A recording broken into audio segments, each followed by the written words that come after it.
estoy realmente emocionado por estar en este lugar. Estoy maravillado de estar en este lugar. Yo adoro la Quinta Nauco desde siempre, desde niño, desde que no entendía la mitad de las cosas que uno veía, ¿no?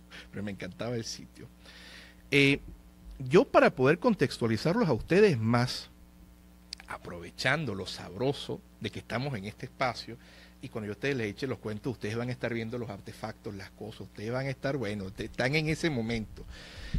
Voy a tener que narrarles un poco lo que fue la historia de España, ¿no? Claro, no hay manera de poder abarcar en buena medida todo lo que es la historia de España, que es tan compleja. Pero yo necesito que ustedes, a los cuales como venezolanos les han cimentado la leyenda negra antiespañola en la cabeza, como modo de enseñar la historia, modo errado, por supuesto, comprendan qué era España. Y en la medida que ustedes comprendan qué era España, van a poder entonces entender una de los tantos vericuetos e instituciones que existieron, que en este caso es la esclavitud.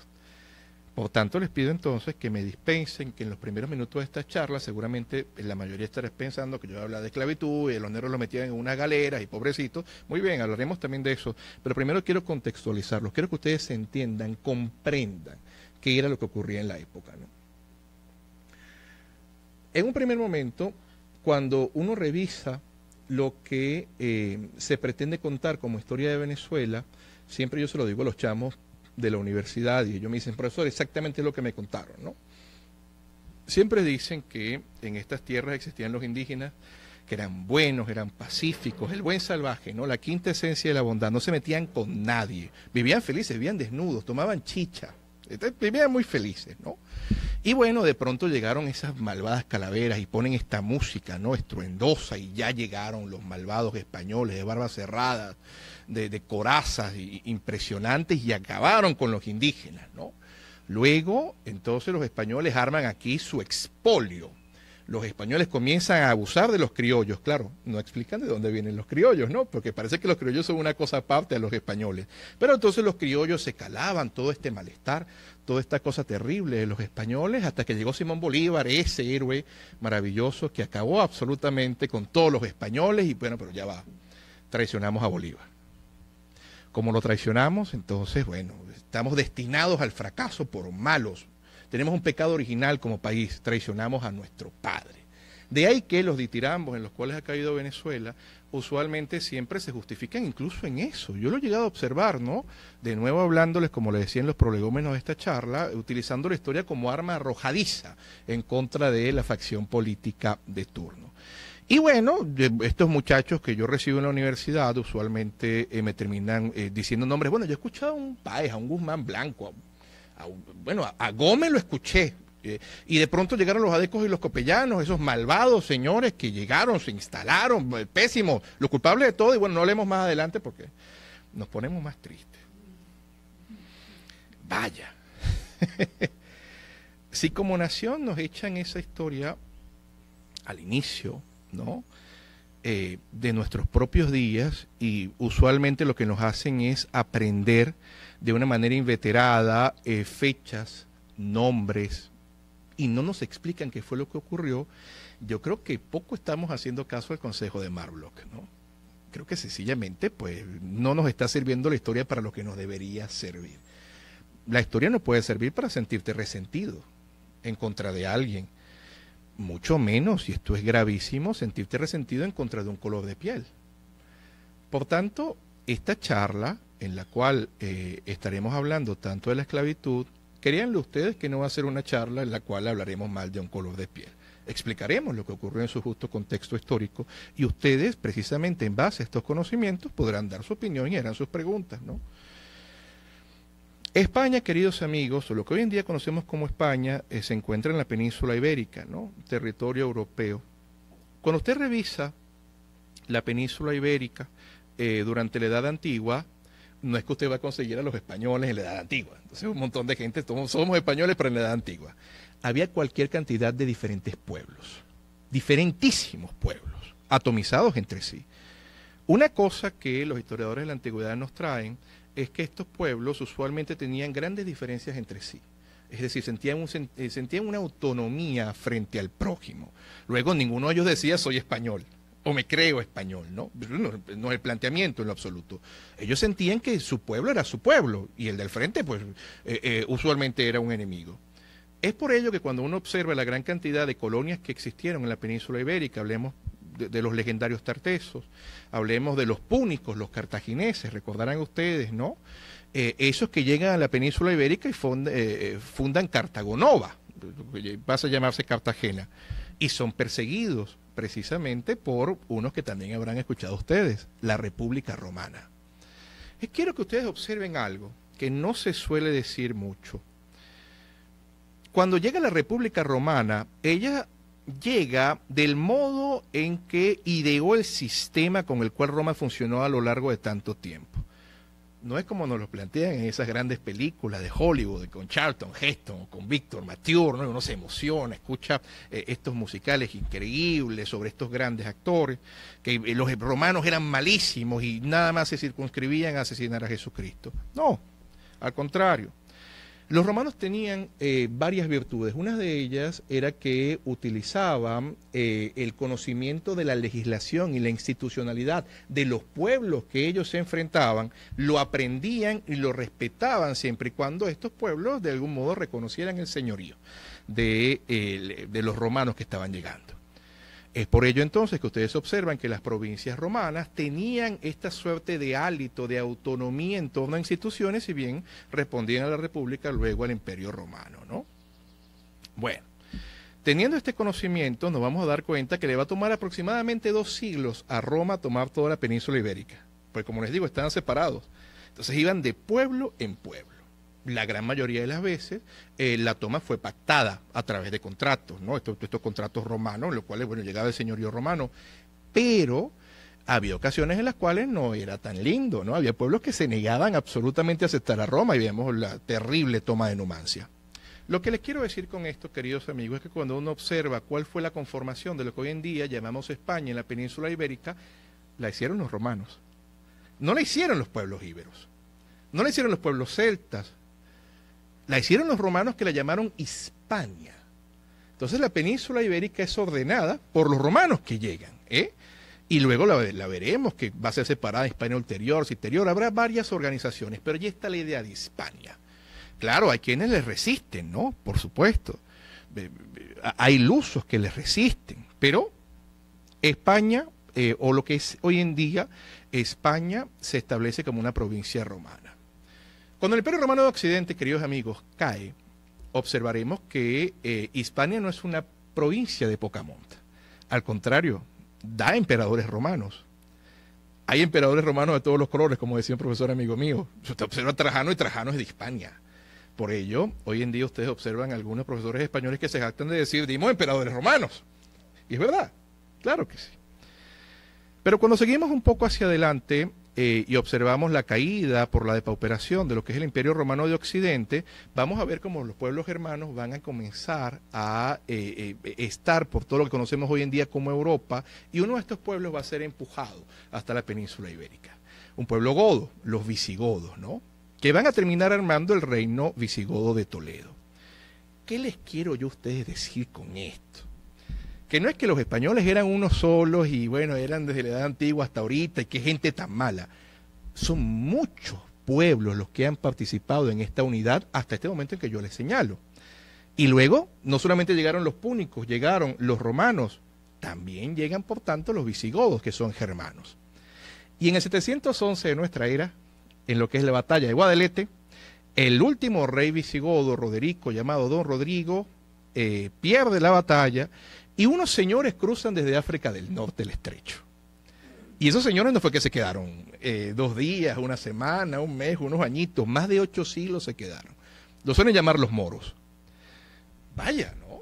Yo creo que aquí hay una riqueza cultural importante. Esas mismas tejas, que no la está viendo la cámara, que nos está grabando ahorita, pero estamos en la Quinta Nauco y observamos diferentes tipos de tejas, son esa propia tradición. Nuestra jota viene de esa tradición mora, ¿no? Luego, no es verdad que España sencillamente es un mismo pueblo que viene desde la edad antigua, son terriblemente malos, son congénitamente malos y pretenden acabar con absolutamente todo lo que se consiga. Al contrario, son pueblos que se van uniendo y gracias a lo que es la cultura latina que viene de Roma, pues ellos comienzan a observar sus propias instituciones y a afrontar diferentes problemas de su época. Es decir, usted no observaba a los hispanos ya del siglo VIII, del siglo IX diciendo esos malvados romanos que llegaron con Escipión el africano, por ello es que estamos así, los odiamos. No, ellos no se ponían en esas cosas, ellos afrontaban su presente y proponían un futuro, ¿no? Bueno,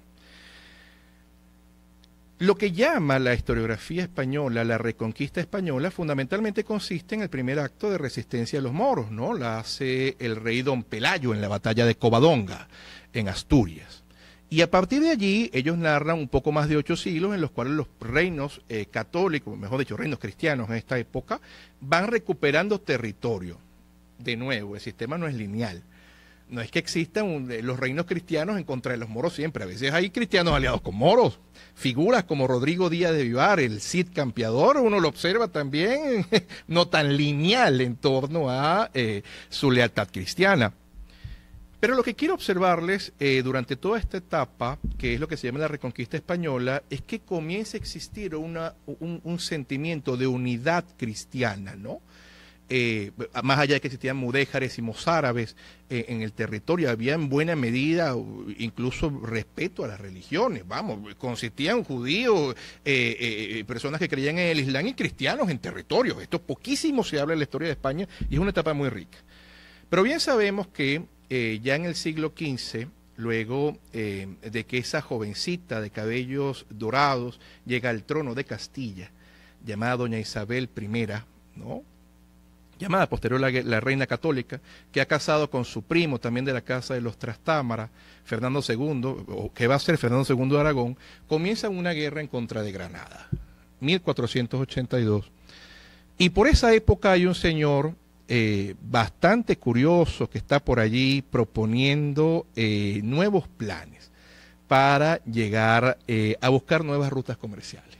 Cristóforo Columbus, ¿no? Le llamamos Cristóbal Colón. Isabel, yo siempre lo he dicho, Isabel I de Castilla, la castellana, no sencillamente es, como podría decir alguien con condescendencia femenina, ¿no? Es una de las grandes mujeres de la época, uno de los grandes seres humanos de la historia. No podemos circunscribirla al rol de mujer como alguien que necesitaba que la defendiera. Decían ya en la época, tanto monta Isabel como monta Fernando. No era poca cosa. Esta mujer termina financiando, apoyando a Cristóbal Colón, como queramos ver, y Colón llega a estas tierras. Finales del siglo XV, año 1492, Colón ha descubierto algo. Claro, probablemente Colón no se habrá dado cuenta de lo que habrá descubierto, pero el punto es que lo que se termina consiguiendo es un pedazote de tierra mucho más grande, pero muchísimo más grande que la Europa de la cual vienen estos hombres. Y esta tierra tenía personas. Tenían personas que, fíjense ustedes, les debo confesar que tal cual, como ocurre en todas las civilizaciones humanas, no es que eran perfectamente buenos, ¿no? No es una hagiografía, no es una historia de santos indígenas. Tampoco eran perfectamente malos. Tenían su propia cultura, su propia manera de entender las cosas, sus propias instituciones. Pero si uno lo observa desde la época actual, entendiendo el respeto que debemos tener por su propio contexto y por sus propias líneas culturales, mira, esa gente también tenía guerras entre sí. Había tribus que aniquilaban a otras. Sí. Había tribus que eran un poco más pacíficas, por supuesto. Pero había tribus que aniquilaban a otras y en ocasiones incluso cometían antropofagia. Sí, algunos eran caníbales. Pero por ello no estamos nosotros en lo absoluto hablando mal de los indígenas. Al contrario, estamos explicando lo que pasaba, ¿no? Don Guillermo Morón, en sus maravillosos tomos sobre historia de Venezuela, pues, él explica tal cual lo que pasaba, ¿no? Había antropofagia, lo más probable que no era por gusto a la carne humana, sencillamente, bueno, muchos eran rituales, maravilloso, pero pasaba. Luego, estos señores que vienen saliendo de esta clasificación que hemos hecho nosotros de la historia, de la Edad Media, y ahora va a entrar en la modernidad, estos hombres que vienen en un primer momento, o nos referimos a los hombres que vienen de la península ibérica, de estos reinos castellanos y aragoneses, cuando se encuentran esto, pues esto no es tan sencillo, ¿no? Y además les debo decir una cosa, y aquí comenzamos ya de una vez a entender nuestra charla sobre la esclavitud en Venezuela. También tenían esclavos. Claro, el concepto de propiedad no era exactamente igual al que nosotros estamos acostumbrados. Es decir, no es un concepto de propiedad como lo podría decir Adam Smith. No estamos hablando de ese tipo de propiedad, pero sí tenían personas a las cuales ellos tomaban en las guerras y los forzaban a hacer determinadas actividades. Los llamaban en estas tierras en particular, en el norte de lo que hoy en día es Venezuela, macos e itotos. Pero tiene incluso un nombre, ¿no? Y era particularmente, como les he señalado, el planteamiento que se hacía sobre aquellos que perdían las guerras. Cuando España llega a estas tierras y le lleva a doña Isabel I de Castilla naturales de estas tierras, le proponen, ¿no? Bueno, y también les trajimos estos esclavos, su majestad. Isabel no está de acuerdo. Yo sé que ustedes no se los han dicho, porque los reyes católicos son algo como el mal, según la tradición que nos han enseñado. Pero Isabel I de Castilla se opone totalmente a que esa gente sea esclavizada. Ella dice, pero ya va, son hombres, ¿no? Si son hombres también son hijos de Dios. ¿Pero cómo te los va a esclavizar? Y resulta que en la malvada España, en esa nada más productora que nos han vendido según los conceptos negrolegendarios de hombres extremadamente malos, es el único sitio en el cual se da un debate en torno a si se puede esclavizar a esa gente o no. En la Universidad de Salamanca hay intelectuales que se dedican a estos temas. Durante el reino de Isabel I de Castilla, luego viene doña Juana I llamada la loca, poco gobierna, Fernando II tenía una regencia en Castilla, luego de la muerte de Isabel, Felipe de Habsburgo, el primero, el hermoso, dura poco, pero Carlos I, llamado también Carlos V, y su hijo, don Felipe II, afrontan esto. Luego no es tan sencillo, ¿no? Discusiones así no existían en otra parte. En otra parte usted llegaba, pues si no aniquilaba a los pueblos, como era una práctica común entre los anglosajones, entre los galos, entre los teutones, entre los hombres de los Países Bajos, pues usted les esclavizaba, y punto. A mí me encantaría de verdad pensar que don Enrique VIII de Inglaterra le hubiesen dicho, ya vamos a ver si...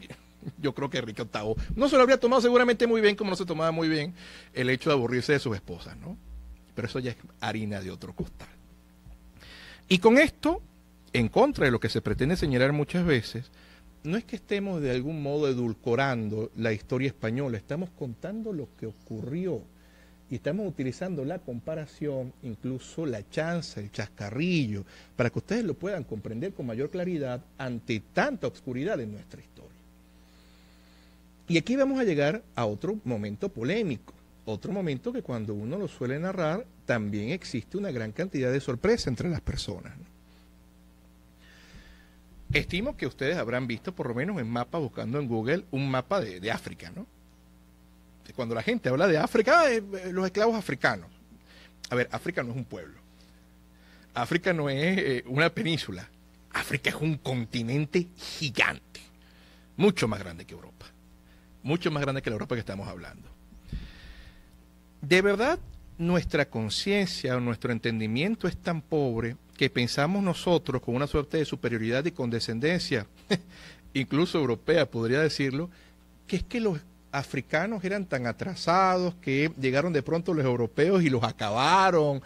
Es que primero no hay una unidad africana. Hay diferentes reinos, imperios en África que venían desde la Edad Antigua y adivinen qué, tenían esclavos. Los tuvieron grandes civilizaciones con esclavos. Luego, ustedes me estarán viendo como, pero ya va, entonces ¿eso qué quiere decir de la humanidad? Voy a citarles a Aristóteles. Lo decía Aristóteles, ¿no? Que usualmente suele ser una especie como de falacia de autoridad. Muchas veces cuando se habla de intelectualidad, se habla de Aristóteles, el gran sabio, el alumno de Platón, por tanto alumno indirecto de Sócrates. Aristóteles en la política lo dice expresamente. Hay dos tipos de esclavitud. Una esclavitud que viene dada por la guerra, un pueblo derrota a otro. Y este pueblo que derrota, pues toma esclavos. Pero aquí viene lo polémico de Aristóteles. Aristóteles dice, en su época, por supuesto, ahora no la vayan a agarrar en contra de esta girita, por Dios, es un hombre de su época. Él señala que hay un tipo de esclavitud que es natural. Él dice, hay hombres que son claramente inferiores a otros. Y por tanto, por su propio bien, tienen que ser esclavizados por estos que sean superiores. Yo sé lo que están pensando. Esto ha justificado un montón de barbaridades en la humanidad. Claro que sí. Pero curiosamente Aristóteles no se está refiriendo necesariamente al pueblo heleno. Recuerden ustedes que también en lo que son las polis griegas, no es que estemos hablando como decimos hoy en día, Grecia. Usted nunca va a leer a Aristóteles diciendo soy griego. Eran helenos. Y él venía particularmente de Macedonia, del norte, en esta gira. No era ateniense. Y bastantes conflictos tuvo por no ser ateniense. Entonces, el planteamiento está allí. Y ese planteamiento de Aristóteles lo observaremos, por supuesto, en diferentes momentos de la historia de la humanidad, lamentablemente. Se creerá que hay hombres superiores a otros y ello va, de algún modo, a justificar niveles de esclavitud, que, por supuesto, hoy en día nosotros, como hombres del siglo XXI, nos parece terrible, deleznable, y en efecto lo es. Pero eso fue la historia, eso fue lo que ocurrió. Resulta, queridos amigos, que en los primeros momentos del siglo XV, cuando los portugueses tienen estas rutas comerciales en África, también veremos posteriormente otras rutas comerciales, no solamente van a conseguirse con materiales primas, o materias primas, mejor dicho, del continente africano. También había veces que iban a los mercados y adivinen qué estaban vendiendo. Esclavos. ¿Y quiénes los estaban vendiendo? Otros africanos. Como lo diríamos hoy en día, ¿no? Vamos, había tribus que derrotaban a otras y también vendían sus esclavos. No crean ustedes, porque yo sé que tenemos una concepción bastante errada de que llegaban esos europeos con una AK-47, como un John Rambo, ¿no? Y se metían allí y acababan con todos esos africanos. La cosa no era tan sencilla, ¿eh? Vaya, las armas de la época no tenían ese grado de complejidad. Entonces, en un primer momento lo que hacen es traer esclavos que ya son esclavizados en la propia África, luego sí, con el paso de los siglos, van ellos a poder tomar esclavos por su propia cuenta y van a tomar territorios, pero en los primeros tiempos no es así. Claro, esto es totalmente impopular, pero en buena medida los esclavos africanos que van a llegar a tierras americanas son tomados primero por africanos. Claro, la esclavitud, ¿quiénes las hacen? Sí, portugueses, por supuesto, británicos, franceses, y los españoles que en un primer momento tienen como esta suerte de resquemor por no aceptar esclavos, caso de la Casa de los Trastámara, final de la Casa de los Trastámara, doña Isabel I de Castilla, ya en la etapa en la cual don Carlos I de España toma también el trono del Imperio Sacro Romano Germánico y se consagra como Carlos V, tiene unos continentes, unos territorios tan vastos como el caso de su hijo don Felipe II, además se consigue con que comienzan a dictar ya desde la propia época isabelina una cantidad de cuerpos normativos para proteger a los indígenas, de que no los fueran a esclavizar. Es verdad que en la cédula que le da Carlos V a los Belser permite que esclavicen exclusivamente a indígenas que sean reacios, que sean violentos, pero sabemos, lo que conozcamos un poco de historia venezolana, que los Belser tienen un gobierno terrible, nefasto. Los teutones aquí en estas tierras la pasan realmente, o la hacen pasar realmente mal. Esa cédula, eso que se llama capitulación, es derogada, tiene que venir para acá el obispo Bastidas de Santo Domingo, y se acaba con ese tipo de esclavitud. Luego la esclavitud de los indígenas no pasó aquí, en gran medida no ocurrió. Profesor, pero ya va, ¿cómo es eso? ¿Cómo es que los españoles no llegaron y mataron a los indígenas y ese montón de muertos? Claro, hubo guerras, sí hubo guerras, pero han habido libros que a mí me han abierto los ojos, ¿no? Más allá de las propias fuentes primarias, cuando uno revisa. Entre ellas está El régimen español de Caracciolo Parra Pérez, libro increíble, que cuando yo leía en mi mocedad y observaba los datos de las batallas de la conquista, me sorprendía, porque uno se imagina que llegaban 10.000 españoles en contra de 10.000 indígenas y bueno, los aniquilaban, ¿no? No, había quizás un centenar de españoles y había decenas de miles de indígenas peleando entre sí, los españoles estaban de un bando. Eso fue lo que pasó, eso fue lo que realmente ocurrió. Luego los indígenas son considerados como súbditos privilegiados de España, tenían privilegios, vaya que yo podría hablar con ustedes un buen rato de las leyes de India. Y no es que sean aniquilados, no, hay tribus que obviamente pierden la guerra y pues no les va bien. No es el caso de la mayoría. El propio barón Alexander von Humboldt, cuando llegó a estas tierras a finales del siglo XVIII, lo dijo, los indígenas prosperaron con los españoles. No lo dijo en español, lo dijo el barón von Humboldt. Pero ¿qué les quiero yo a ustedes decir con esto? ¿La mortandad indígena de dónde viene? Bueno, en gran medida gracias a las enfermedades, que no tenían ellos una carga de inmunidad para poder enfrentarse a esto y cayeron, bueno, cayeron por decenas, por centenares, por miles. Pero es un hecho que en esta suerte de lucha entre imperios, entre grandes monarquías, pues hacía falta mano de obra. Y no había suficientes hombres en la península ibérica para traerlos a trabajar aquí, en América. Y lamentablemente por estos mismos escrúpulos económicos, por decirlo de alguna manera, se tolera la esclavitud en tierra hispana. Claro que hay esclavitud africana. Comienzan a comprarle esclavos en buena medida a portugueses. Luego veremos cómo a partir del Tratado de Utrecht, a inicios del siglo XVIII, Inglaterra termina siendo la principal proveedora de esclavos a estas tierras. Pero ¿cómo era el trato a los esclavos? Y aquí es cuando es lo sabroso, porque estamos hablando nosotros de esto en plena Quintanauco con estas cosas, ¿no? Ustedes se sienten ya, bueno, ¿cómo eran esos esclavos que llegaban para acá? A ver, hay diferentes concepciones de la esclavitud en la época. Hay concepciones terribles de la esclavitud, que son las que usualmente nos venden a nosotros en las grandes películas, ¿no? Cuando uno ve una película de Hollywood, uno observa cómo trataban los anglosajones a sus esclavos. Y le decían que no eran personas. Y no es por maldad del actor o porque el director no los quiera mostrar, es que realmente era así. Eran considerados los africanos, no como personas, eran considerados como semovientes, un perro, un caballo. De hecho, existían tratos al respecto entre ellos, ¿no? Los anglosajones llegaron al punto de tener incluso crías de negros. Yo siempre lo digo que me parece una de las cosas más horribles de la humanidad, pero no creo que tenga yo que explicarles en qué consiste una cría de negros, ¿no? Una granja de crías de negros. Incluso si usted observa la historia de las 13 colonias de América del Norte, en particular Virginia, Carolina del Norte, Carolina del Sur, usted verá la gran cantidad de esclavos que tenía esa gente allí. En ocasiones tenían más esclavos que personas libres. Y eso es lo que a uno se le vende, ¿no? Y pensamos que toda la esclavitud es igual. No por ello deba ser menos nefasta, pero no es así. El caso de los hispanos es que para los hispanos los negros no es que eran cosas.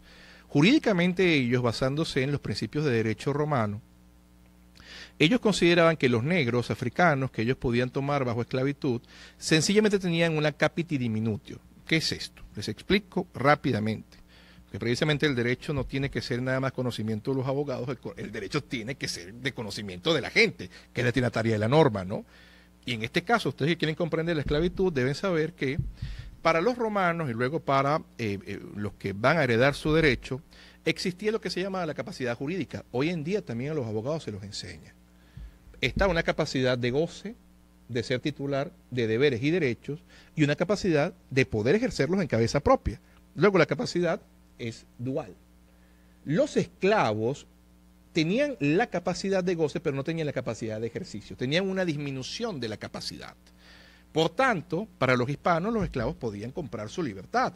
Y los esclavos podían incluso tener el derecho de resguardo en las iglesias. O sea, tenían la posibilidad, por tanto, los esclavos, de actuar como seres humanos. Incluso se les podía manumitir por acto de personas vivas o por acto de última disposición testamentaria. ¿Eso qué va a ocasionar? Pues que estas tierras, me circunscribo a Venezuela, es muy complicado hablar de toda la esclavitud hispana, pero en particular Venezuela nunca fue un país esclavista. Es decir, estos territorios nunca tuvieron una gran cantidad de esclavos. No lo digo yo. Si lo citamos como fuentes primarias, uno observa los datos de la época. En la época en la cual hubo más esclavos aquí, siglo XVIII, eran un 10% de la población. 10% de la población. Esto era una de las tantas cosas que a mí me alarmaba cuando yo comencé a estudiar la esclavitud y yo veía una conferencia del connotado y reputado profesor Germán Carrera Damas, que él decía que no fuimos esclavistas, y yo lo pude contrastar, no lo fuimos. Claro, los grandes cacaos, los grandes dueños de las haciendas, sí tenían muchísimos esclavos. Pero no era la mayoría, ¿no? No era la mayoría de la población de esta tierra. De hecho, los mantuanos, los grandes cacaos, eran realmente poca parte de la población. De modo que, queridos amigos, cuando uno observa lo que está pasando en estas tierras sobre la esclavitud, siempre es bueno leer un libro o un informe de inicios del siglo XVIII realizado por un ciudadano, un individuo vasco, mejor dicho, un súbdito vasco, llamado don Pedro José de Olavarriaga. Yo sé que ustedes me dirán, ¿y quién es ese? Pero sé que sí habrán escuchado algo que se llama la Compañía Guipuzcoana, ¿verdad? O la Real Compañía de Caracas. No crean ustedes que es que de pronto los reinos de España decían, vamos a armar una compañía ya y se van ustedes. No, eso no era así. Primero se manda a un hombre llamado don Pedro José de Olavarriaga que hace un informe sabrosísimo de leer, por Dios. Dense ese gusto. Ese hombre les enseña a ustedes cómo era todo esto a inicio del siglo XVIII. Y él ya va hablando precisamente de la cantidad de esclavos que hay, que no son particularmente abundantes. Pero no solamente que no son particularmente abundantes, sino que es que no los llevan a estos niveles de tortura en su gran mayoría. Muchos sencillamente están, bueno, están descansando. Esto no quiere decir que es que los mantuanos o los grandes cacaos eran demasiado buenos y no maltrataban a los esclavos. No se trata de eso, sino que ya por esa época los mantuanos consideraban un principio económico como una virtud. Es decir, si hay mucha producción y por tanto hay demasiada oferta, pues probablemente, no probablemente, los precios van a bajar. Si hay poca producción, ¿qué ocurre? Pues hay mayor oferta, hay mayor demanda que oferta, luego los precios suben. Era así. Y es una de las tantas cosas que precisamente la Real Compañía de Caracas, junto con el contrabando, pretende acabar, ¿no? De manera que, queridos amigos, como les comento, existió entonces una cantidad de esclavos no similar a la que uno podría encontrar en otros lugares del mundo, en particular lo que uno podría conseguir en las 13 colonias de Norteamérica, ¿no? O en lo que era el Haití, la parte de la isla de la Española de los franceses. Allí sí había una cantidad de esclavos que sobrepasaba a los hombres libres y se les explotaba a niveles inimaginables. A tal punto que sé que no se lo están esperando, pero una de las condiciones o de las características para darle a un negro la libertad en esa época era si venía huyendo de alguna de las Antillas anglosajonas o francesas, pues obtenía la libertad aquí. Eso no se dice, ¿no? En lo absoluto. Pero hubo muchísimos que se escapaban. Pero es que les estoy diciendo, tenían crías de negros. O sea, no les estoy hablando de que solamente era trabajo forzado. Era algo realmente espantoso, ¿no? Entonces, por supuesto, yo en lo que era la preparación de esta charla, yo les traje unos cuantos datos, ¿no? Unas cuantas características que quiero comentarles. Creo que ya les he explicado bastante que no es que existía un continente africano y todos los que estaban allí son africanos y ya. No, había diferentes pueblos, diferentes etnias, diferentes culturas, tribus, ¿no? ¿Quiénes vinieron a Venezuela? A ver. Se entiende que los que llegan a Venezuela vienen de la costa de Guinea, entre las costas de Oro y Benín, y también en lo que es la costa de Congo y Angola. En buena medida, los que se popularizan son negros mandingas, zapes, congos y loangos. Pero Angelina Pollack-Eltz observa que hay muchísimos diferentes hombres de diferentes tribus. Les leeré algunos de los que ella logra conseguir, ¿no? Es decir, hay negros Anagachi, Angola, Arara, Arache, Arobí, Bambi, Beñón, Barila, Binga, Benga, Branca, Changa, Cafó, Cambindo, Cabuta, Camuanda, Camacuanda. Hay muchísimos. Tengo 20 más anotados aquí. Entonces no era un mismo pueblo. Al contrario, eran diferentísimos estos hombres que llegaban para acá. ¿Cómo se realizaba el lamentable tráfico de esclavos? Y como les digo, pero el profesor dice que la esclavitud de los españoles no era mala, la de los anglosajones sí. No es lo que les estoy explicando. Les estoy diciendo que hay grados en los cuales la llevaron adelante. La esclavitud, por supuesto, es algo terrible. Pero existían dos tipos de esclavistas, ¿no? los dueños de los barcos, los que llevaban esta empresa de comprar los esclavos. Había veces que personas notables solicitaban permiso a la corona y les permitían introducir esclavos. Uno de ellos es Simón de Bolívar, que también obtuvo ello. Simón de Bolívar, antecedente de Libertador, no Libertador. De eso tampoco se cuenta. Pero estaban los llamados fardos flojos y los llamados fardos prietos. Los fardos flojos eran aquellos que tenían la conciencia o la creencia que en la medida en que tuvieran a los negros en una mejor situación en los barcos que traían, en las galeras que traían de esclavos, pues podrían sobrevivir más. Y como sobrevivían más, por tanto, podrían venderlos a mejores precios. Entonces no traían tantos esclavos en el mismo barco. Pero estaban los fardos prietos. Los fardos prietos consideraban que tenías que traer la mayor cantidad en situaciones de hacinamiento que ustedes no pueden imaginar. A tal punto que de hecho ellos presupuestaban que iban a fallecer al menos 30% de la carga, como la llamaban. Pero que no había problema, porque de todas maneras cuando llegaran a la costa iban a conseguirse con una casa de engordamiento, como algunos de ellos la llamaban, y bueno, iban a dejarlos allí para que los que sobrevivieran entonces estuvieran gorditos y pudieran venderlos chévere en el mercado. Terrible. Y ocurría, ¿no? Por aquí tengo los puertos que España permisó para tan terrible tráfico. Veracruz, La Habana, Santo Domingo, Portobelo, Cartagena y La Guaira. Aquí también llegaron muchísimos esclavos, ¿no? A ver, los esclavos eran llamados piezas a nivel de mercancía. Es decir, usted no le decía, tú eres más negro, la pieza. Cuando llegaban a estos lugares, cuando se hacía el mercado de esclavos, era una cuestión realmente repugnante para nosotros, hombres del siglo XXI. Para ellos era una especie de feria, en la cual les daban incluso aceite de coco a los negros para que se lo frotaran y se vieran mejor, se lavaban la dentadura, y así es como eran revisados. Y aquí tengo unos datos que sé que les van a parecer bastante interesantes. Esta actividad se llamaba palmeo, ¿no? Es decir, revisar cómo, en qué estado viene el esclavo. Y luego de esto, y ya realizada la venta, es que se les realizaba la carimba. La carimba era agarrar un hierro y pegárselo, ¿no? Para identificar al esclavo. Esta actividad fue considerada bárbara por los propios españoles y ya la terminaron prohibiendo en 1784.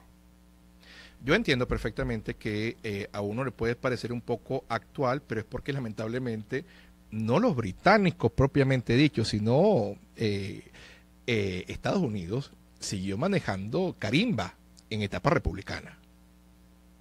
Entonces, claro, cuando les digo, cuando uno da una charla, una conferencia a un público tan dispar, usualmente uno tiene que buscar lo que es el imaginario colectivo cultural. Y parte de este imaginario colectivo cultural tiene mucho que ver con lo que ven en el cine. Por eso que ustedes ven esas películas y ven, es que sí se los hacían allá arriba. Aquí no. Estaba prohibido desde el año 1784. Ok. Observamos que Inglaterra, por tanto, entonces tiene el predominio, sobre todo en el siglo XVIII, luego de Utrecht, para ser la que monopolizaba el tráfico de esclavos de estas tierras y mandaron miles, decenas de miles de esclavos los británicos para acá que fueron comprados por los hispanos de estas tierras. ¿Cómo era el palmeo de los negros, no? Hasta los 7 años se les llamaba mulequillos. 2 mulequillos contaban una pieza de esclavo. De 12 a 16 años, de 7 a 12 años se les llamaba muleques, también 2 esclavos contaban una pieza, y de 12 a 16 años se les llamaba mulecones. Ya contaban ellos por sí mismos como una sola pieza, ¿no? ¿Cuáles eran los esclavos que a la gente más le gustaba comprar? Porque también había preferencia, terrible, pero también la había, ¿no? Estaban los llamados negros bozales y estaban los llamados negros ladinos. Los negros bozales eran aquellos que estaban recién saliditos de África y no hablaban otra cosa que no fuera su lengua. Y a los amos de los esclavos les encantaba comprar de estos. Porque claro, como no sabían la lengua, no conocían absolutamente nada, eran muy fáciles de someter. En cambio, que los negros ladinos usualmente ya conocían la lengua, conocían los territorios y podían entonces armar levantamientos Ustedes habrán escuchado, estoy seguro, el caso del negro Miguel, que se ha popularizado tanto últimamente en Buría. Precisamente el negro Miguel es considerado un negro ladino, a pesar de que él conocía que su ascendencia era de ser un rey. Y por eso es que su mujer Guiomar, él la proclama como reina. Porque les digo, no es que los africanos entonces eran republicanos todos y no tenían ninguna clase de sistema jerárquico, no, había también reinos, pero había reinos que eran derrotados por otros, ¿no? Esto, por supuesto, que es lamentable, pero es interesantísimo. Entonces los esclavos africanos son los que comienzan a realizar las grandes labores en estas tierras, ¿no? Sobre todo gracias a los hacendados que los podían tener. Pero los esclavos eran carísimos. ¿Y por qué eran carísimos? Bueno, porque es que aquí, entre otras cosas, no se producían. Esto va a sonar espantoso, lo sé, pero es que si usted revisa alguna clase de creencia económica o de planteamiento económico, si en un lugar no se produce una mercancía, obviamente la mercancía va a subir de precio, y más si es tan complicada de traer, ¿no? Si les estoy diciendo que en el norte incluso idearon para salir de esto crías de negro, aquí como no había, eso no era considerado, traerlos de África costaba caro. Un esclavo podía costarte 200 pesos, que era un montón de dinero. Luego, no es que entonces, como muchas veces se pinta, todo el mundo tenía un esclavo y estaba por allí con un esclavo. Al contrario, eran las grandes familias, los grandes cacaos, los grandes mantuanos, los que tenían esclavos. No era el público en general. Había muchísimo peonaje, por tanto. Había mucha gente que trabajaba como peón porque no podía permitirse un esclavo. Luego, permitirse un esclavo era un sinónimo de estatus aquí en estas tierras. Tenías que tener realmente dinero. Y vamos, que cuando uno compara lo que pasaba en estas tierras, y aquí yo voy a dar mi punto de vista, lo que yo creo al respecto y respeto profundamente otros criterios.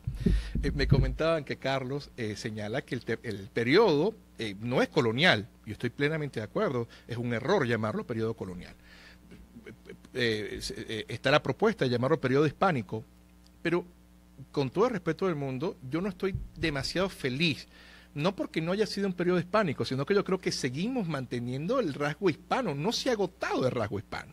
Yo lo suelo llamar periodo provinciano, porque Venezuela era una provincia de ultramar, de España, que era una monarquía transatlántica.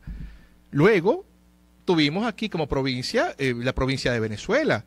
Luego formamos parte del virreinato, del nuevo reino de Granada, hasta en 2 ocasiones que llegó don Carlos III de la Casa de Borbón. Y luego de que en el año 76 hace la Real Cédula de Intendencia y Hacienda, en el año 77, 1777, es la Capitanía General de Venezuela. Ahora somos Capitanía General, que es una entidad político-territorial con un poco más de autonomía frente al resto y responde a través de la Real Audiencia a su majestad. Entonces yo lo llamo periodo provinciano. Creo que es un periodo en el cual somos provincia, luego ya somos un periodo republicano. Pero yo creo que lo hispano no lo perdemos.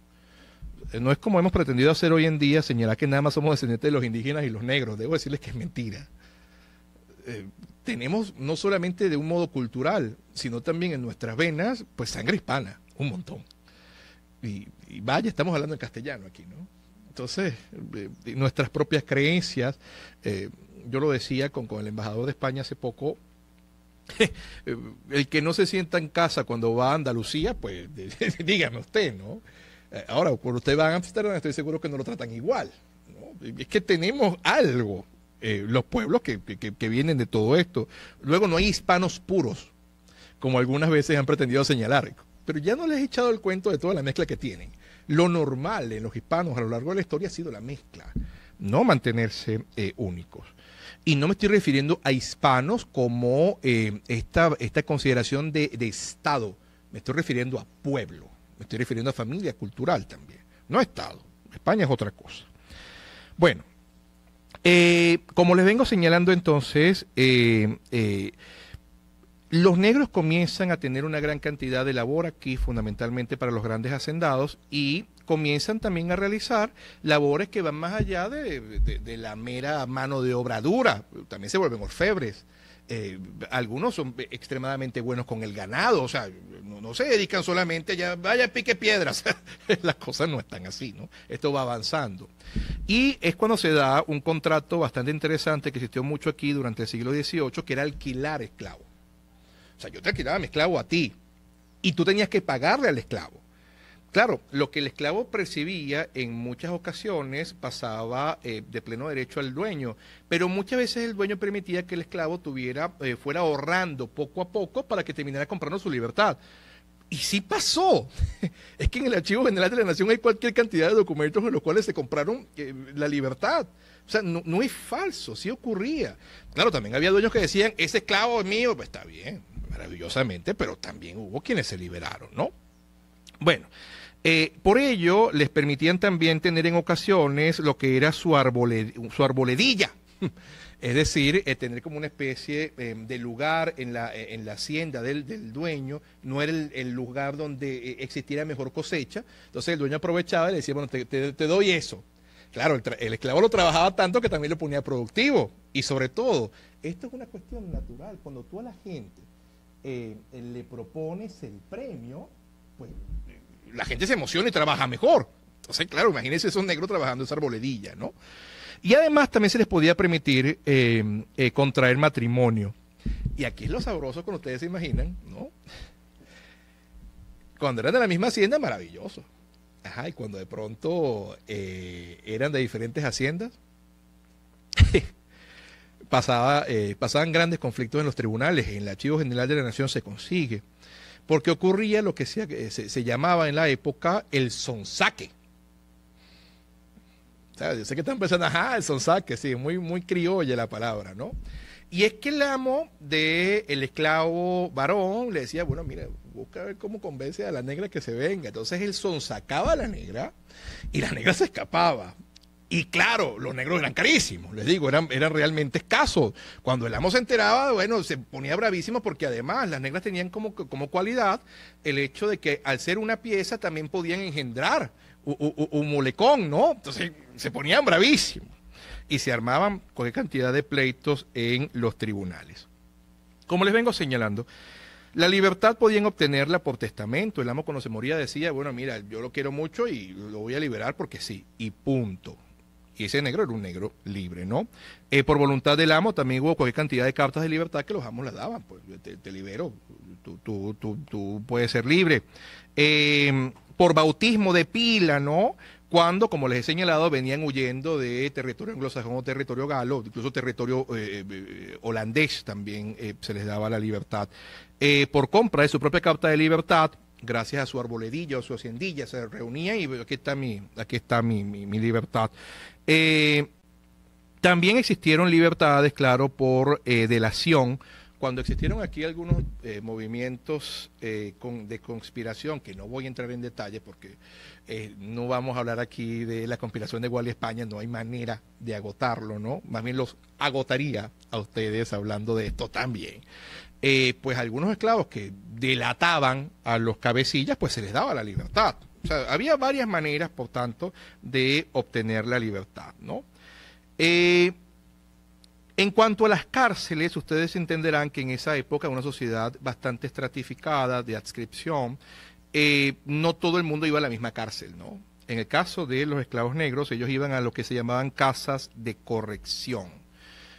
Y allí se intentaba que ellos volvieran otra vez a entrar bajo el mando de su amo. En ocasiones podía incluso someterse a terribles torturas que también pasaba. El trato fue tan cruel en contra de los esclavos negros en ocasiones que yo sé que ustedes no me lo van a creer. Y es por ello que la maravilla de los libros, de las investigaciones, y ahorita tienen ustedes una cosita que les aseguro que alguno de los hombres de 1811 la hubiese tenido y habrían sido muy felices, ¿no? ¿Qué es este celular? Ustedes revisan allí en la Real Cédula del año 1789 de don Carlos IV, y es que don Carlos IV establece una Real Cédula a través de la cual reglamenta cómo tratar a los esclavos. Usted no puede darle más de tantos latigazos, usted no puede hacerle tal cosa, etcétera. Eso hizo que los mantuanos agarraran una calentura increíble y pretendieran invocar el se acata pero no se cumple. El se acata pero no se cumple no es tal cual como muchas veces se dice, que era algo vulgar. Es toda una institución. de la época provinciana, ¿no? En la cual, si usted consideraba que un cuerpo normativo que viniera directamente de la península ibérica era negativo para el territorio, usted decía se acata pero no se cumple, usted mandaba entonces todo un formulario, un escrito, dando las razones jurídicas al rey por las cuales él debía revocarlo. Pero si el rey no lo quería revocar, usted tenía que cumplirlo y punto. Y los mantuanos agarraron esa calentura, particularmente en el Cabildo de Caracas, que cómo se le ocurría al rey decirle cómo tratar a sus esclavos. Yo sé que no les parece mayormente llamativo, pero cuando ustedes observan que la mayoría de esa gente después fue la que hizo la independencia, entonces van a entenderlo claro. Hablaremos brevemente dentro de unos minutos, ¿no? Entonces, la Real Cédula del año 1789 de don Carlos IV, vaya que fue bastante polémica por esta situación. ¿Dónde estaban estos esclavos negros en buena medida en nuestros territorios? En buena medida los esclavos negros los vamos a ver concentrados en lo que van a ser los valles costeros del área central, Barlovento, los valles del Tuy, los valles intercordilleranos en la cuenca del lago de Valencia, también en zonas de la cuenca del lago de Maracaibo. Eran menos abundantes, eso sí, en el oriente, en Guayana y en los llanos. La mayoría de los esclavos se utilizaban sobre todo para las grandes haciendas de cacao. O sea, era la perspectiva de cómo lo tenían a los esclavos aquí, ¿no? Volviendo al tema, en torno a qué ocurre cuando nos acercamos a la independencia, esto es muy interesante. Si uno ve los datos del año 1780 al año 1790, en estas tierras, Capitanía General de Venezuela, entraron legalmente 2.961 esclavos negros. Pero del año 1800 al año 1810 no entró ninguno. Luego les estoy diciendo, los negros eran caros. Los negros eran caros, los esclavos eran costosos, no era tan sencillo que usted pudiera tener esclavos. Por ello, cuando uno observa que el momento en que comienza la independencia o el movimiento emancipador, y me van a permitir ustedes que les diga, por Dios, dejemos ya de repetir eso de que el 19 de abril del año 1810 proclamamos independencia o cosa alguna. Napoleón Bonaparte había invadido España en el año 1808 con la venia del príncipe de la paz, el cuestionable Godoy, y había terminado estableciendo en el trono, luego de las abdicaciones de Bayona, a su hermano José Bonaparte, Pepe Botella. En el año 1810, lo que hacemos nosotros aquí es declararnos leales súbditos de su majestad don Fernando VII de la Casa de Borbón. Estamos totalmente en contra de los franceses, ¿no?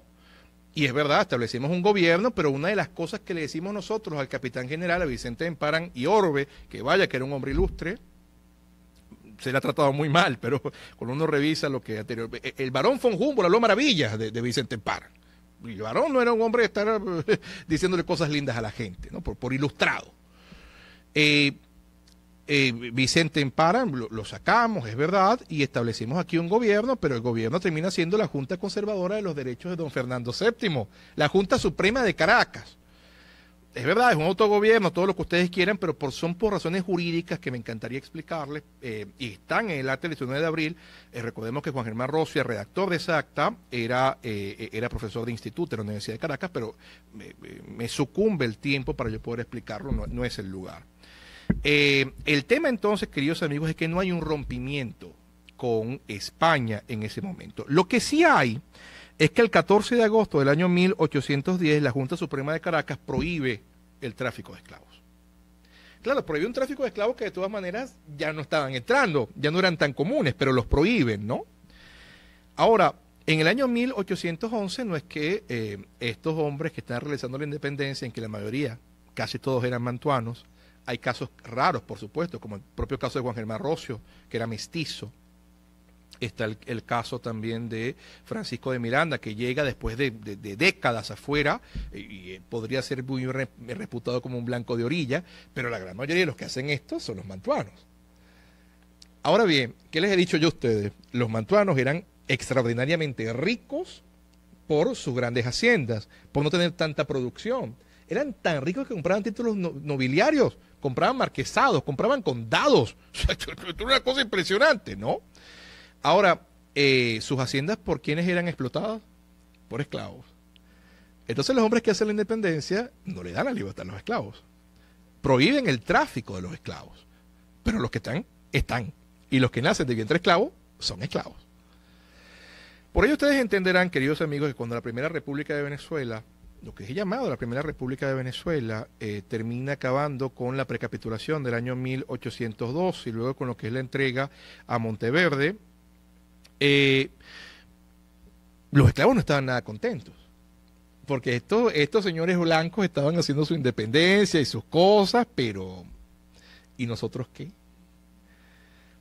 Luego cuando llega Simón Bolívar en el año 1813, en la campaña Admirable, esta campaña rapidísima de Bolívar, y al mismo tiempo desembarca por Chacachacares, Santiago Mariño con los orientales en la campaña de Oriente, terminan derrotando a Domingo de Monteverde y establecen gobiernos republicanos alternos, es lo que llama la historiografía la Segunda República, a pesar de que hay dos gobiernos claramente diferenciados. Está el tema de que los mantuanos, los que están haciendo la república, tienen sus tropas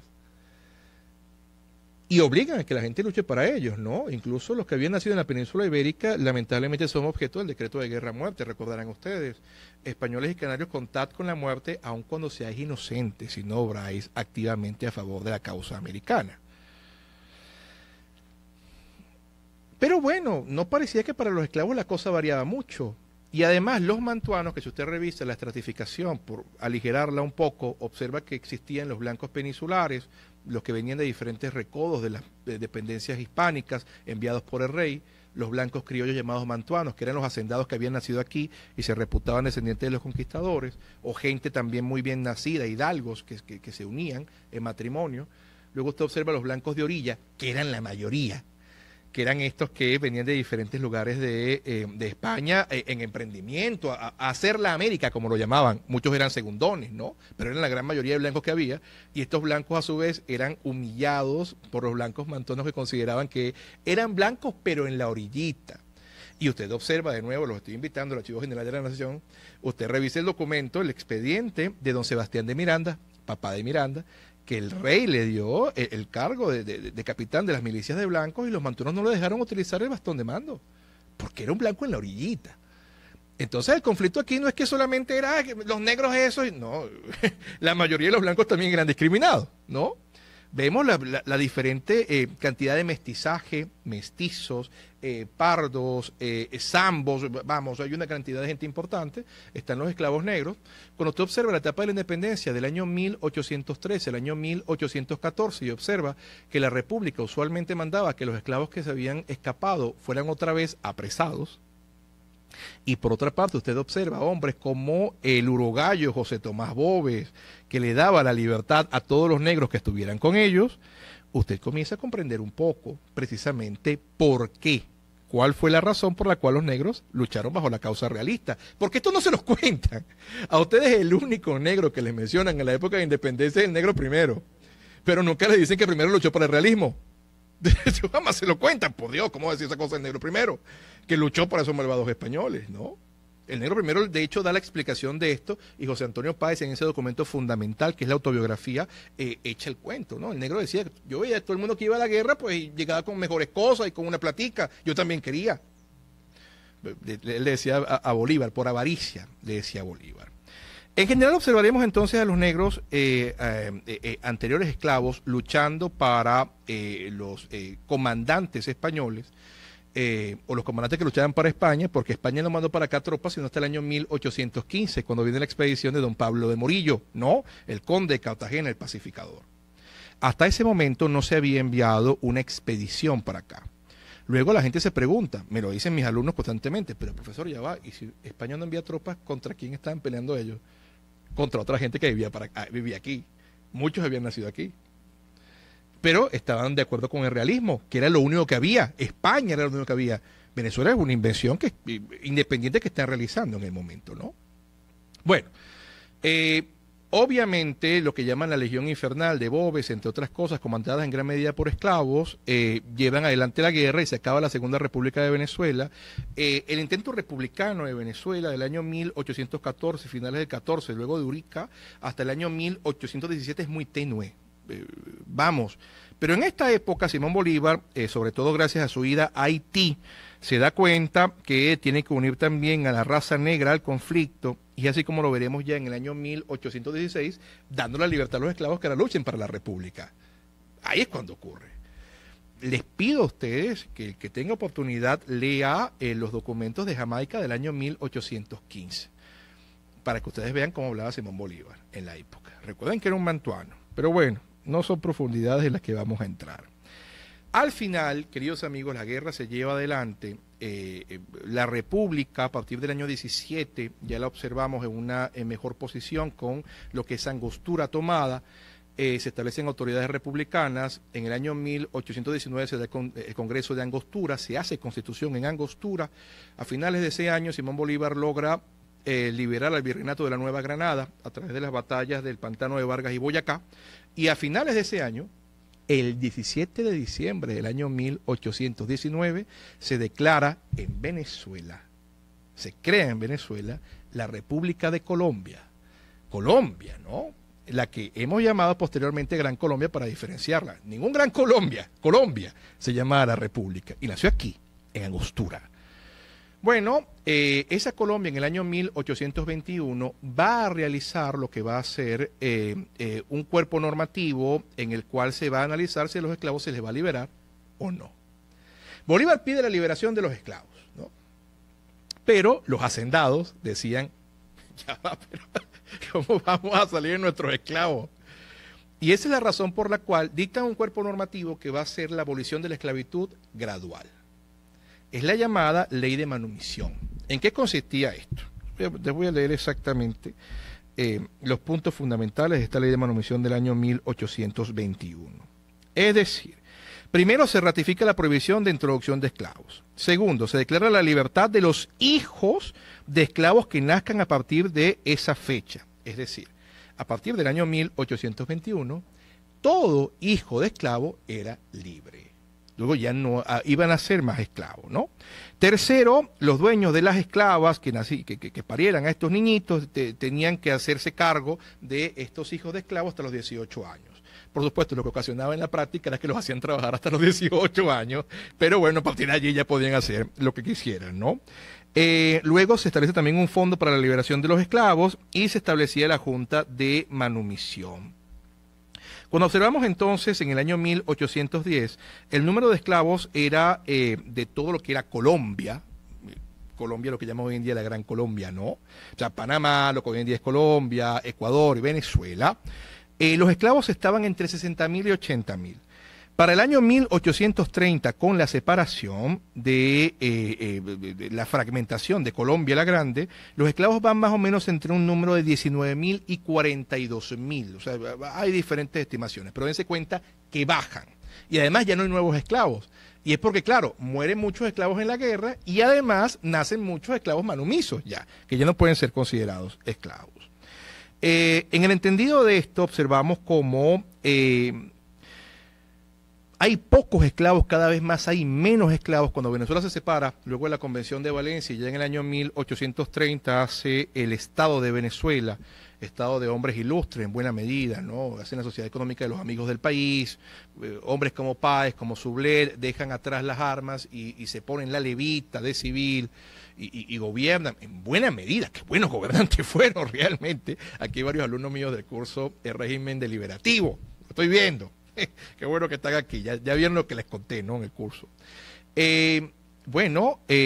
Tenemos que van a gobernar fundamentalmente hombres que tienen esclavos también, y observaremos cómo va a haber una especie de vuelta atrás. En el año 1836, primero en el año 1830, se dice ya va, pero esos 18 años, eso es muy pronto. Entonces lo colocan hasta los 21 años, ¿no? Está bien, usted nace libre, pero a los 21 años usted ya se puede hacer lo que usted quiera, ¿no? Ok, pero en el año 36 es uno de los cuerpos normativos más lamentables que se pueden leer en la época. El 23 de mayo se establece una ley en la cual se lleva el número de azotes permitidos a los esclavos de los 29 que había establecido don Carlos IV en el año 89 a 100. Entonces, lo que yo les digo... cuando nos echan la historia de que toda la monarquía fue terrible, la república fue un valle de mieles, y uno observa cosas como estas, uno dice, bueno, la cuestión no está entre ser republicano o ser monárquico, ¿no? Va mucho más allá de ello. Según los censos que van del año 1831 al año 1854, nacieron en esa época 40.000 manumisos, es decir, gente de vientre esclavo que no era esclavo, y murieron 27.000 esclavos. Lo que les digo entonces que va a ocasionar que cada vez más haya menos esclavos. La historia de Venezuela es una tómbola, como decía un buen amigo. Y si bien es cierto que existe un ensayo republicano interesantísimo, en el cual gracias a la Sociedad Económica de Amigos del País, hombres tan brillantes como Vargas, como el gran Santos Michelena, hacen que Venezuela duplique su economía, que a Venezuela le vaya mucho mejor, del año 1830 al año 1847, con una nación que habían conseguido arruinada, a pesar de crisis económicas mundiales. En el año 1847 va a entrar en Venezuela el que va a ser nuestro primer tirano autoritario de la etapa republicana, José Tadeo Monagas, ¿no? Monagas, recordemos que el 24 de enero del año 1848, cuando le iban a hacer un juicio político por corrupto, por autoritario, por déspota, por ilegítimo, manda que los diputados le caigan a palos y matan a unos cuantos, ¿no? Y es así como el fusilamiento del Congreso del 24 de enero del año 1848 es la fecha en la cual se acaba la autonomía del poder legislativo en Venezuela y se comienzan a entronizar los grandes caudillos. La gente me dice, pero Páez también era un caudillo. Páez era un hombre que tenía todo el prestigio del mundo y tenía gran influencia, pero nunca gobernó de esa manera. Y se lo puedo probar con fechas, con datos, pero bueno. Hay gente incluso que hoy en día dice, no, pero es que no se ha mostrado que fue Monagas el responsable de esto. Monagas, el 24 de enero y días posteriores, dice que qué cosa más terrible ese 24 de enero, cómo le van a caer a palo a esos diputados, vengan que yo les garantizo la paz. Claro, a partir de ese momento el diputado que estuviera en contra. Entonces, ¿qué es lo curioso, no? Que Monagas dice que terrible el 24 de enero, pero a partir del año 1849 fue fecha de patria, fecha feriada, el 24 de enero. No fue responsable Monagas, no sé si fue responsable, pero le fue maravillosamente. Y por supuesto que Venezuela, que va a entrar con Monagas en una espiral terrible, en la cual la economía se va a destruir profundamente, a nivel social Venezuela va a estar en una lamentable situación, pero no puedes decir nada porque Monagas era un autoritario y vaya que ocurrían cosas terribles. El número de esclavos va a seguir decreciendo. Cuando llega su hermano José Gregorio Monagas al poder, menos de un 1,5% de la población son esclavos. Menos de un 1,5%. Y en buena medida estaban en las grandes haciendas de los pocos que habían podido mantener sus haciendas, que eran monaguistas, ¿no? Sin embargo, hombres como Simón Planas, que estaban con José Gregorio Monagas, ya comienzan desde el año 52 a impulsar en la Diputación de Caracas que se haga la ley de abolición de la esclavitud. Y es así, queridos amigos, como entonces veremos que va a ser promulgada, luego de ser sancionada por el Congreso, el 24 de marzo del año 1854, la ley de abolición de la esclavitud en Venezuela. De nuevo insisto, es que incluso parece ultrajante para la memoria de tantos hombres y de tantas personas que tuvieron que sufrir el monagato, que hoy en día se considera a José Gregorio Monagas como el padre de la libertad de los esclavos. Ya no quedaban casi esclavos. Esto más es un movimiento político que otra cosa. Y les leo los datos, por Dios. Fueron liberados 12.093 esclavos, que es lo que quedaban. Sí. Y 11.285 manumisos ya dejaron de ser manumisos, ahora eran personas libres, ¿no? Esto conformaba menos del 2% de la población en ese momento, que eran 1.350.000 personas. Entonces los números no mienten. Esto es totalmente diferente a lo que pasa en Estados Unidos. Ustedes recordarán que los norteamericanos en la década sexta del siglo XIX se comienzan a matar entre ellos, entre secesionistas y unionistas, en gran medida porque Lincoln quería liberar a los esclavos, ¿no? Eso es otra cosa, eso es otra historia. Esto es bastante diferente. En la ley de liberación de esclavos, entonces, observamos que se les libera para siempre a estos, se crean una cantidad de impuestos para poder pagarle a la gente, y bueno, es bastante interesante que tardan en pagar a los esclavos, ¿no? O sea, tardan en pagarle a los dueños de los esclavos esa plática porque el país estaba destruido gracias al nefasto hacer económico de los monagas. Y lo que es muy interesante, para que ustedes vean lo que es la demagogia, queridos amigos. Uno de los hombres que liberó esclavos y que sí consiguió cobrar su platica, se llamaba Ezequiel Zamora, el general del pueblo soberano. De manera que, queridos amigos, a partir de ese momento en Venezuela no ha habido esclavitud a nivel formal. Por supuesto que hay diferentes tráficos, diferentes cosas que ocurren cuando el Estado se depaupera, no es materia de esta conferencia. También está lo que vulgarmente se dice, pero trabajo como un esclavo. Bueno, quizás no como uno, pero le están pagando muy mal. Entonces la esclavitud, como observamos en la historia de Venezuela, fue una de las tantas, pero tantas instituciones que existieron. Hubo esclavos, pero también hubo otra gran cantidad de cosas, ¿no? Que nos vienen desde la época, como yo he dicho, como propongo muy humildemente, desde la época provinciana. La República, como observamos, no fue que mejoró sus circunstancias en buena medida, en ocasiones incluso la empeoró, pero la propia institución de la esclavitud se encontraba caduca, a tal punto que los propios británicos, que tanto dinero hicieron con los esclavos, fueron de los primeros que cuando se dieron cuenta que era mucho más fácil pagar malos sueldos a peones que estar manteniendo esclavos, liberaron a los esclavos, ¿no? Incluso durante el régimen deliberativo hay un momento en el cual viene para acá a Inglaterra y nos dice, vamos a hacer un tratado de que no se va a meter más nunca esclavos en Venezuela, pero nosotros lo dijimos en el año 1810, no importa, vamos a hacerlo igual. Firmamos un tratado con Inglaterra que no tiene sentido, entre otras cosas, porque lamentablemente Inglaterra nos tenía bajo su égida en ese momento. Debe ser entendida, por supuesto, la esclavitud en su justo contexto, ¿no? Debe ser comprendida la historia y no tiene ningún fundamento para ningún resentimiento. Y se los digo yo con este colorcito. Se los digo yo que esto es una maña de los historiadores, ¿no? Nos ponemos a averiguar no solamente sobre los orígenes de los demás, sino también los propios. O sea, yo tengo no solamente abuelos, tatarabuelos que vinieron huyendo de la Guerra Civil Española por parte de madre, sino que también tengo por parte de padre unos tatarabuelos que llegaron a estas tierras desprendiéndose de la esclavitud anglosajona. Por ello la he revisado con tanta, pero con tanta profusión. Los Barrett que llegaron a estas tierras y les colocaron una O para poder pronunciar el apellido, lo llamaron Barreto.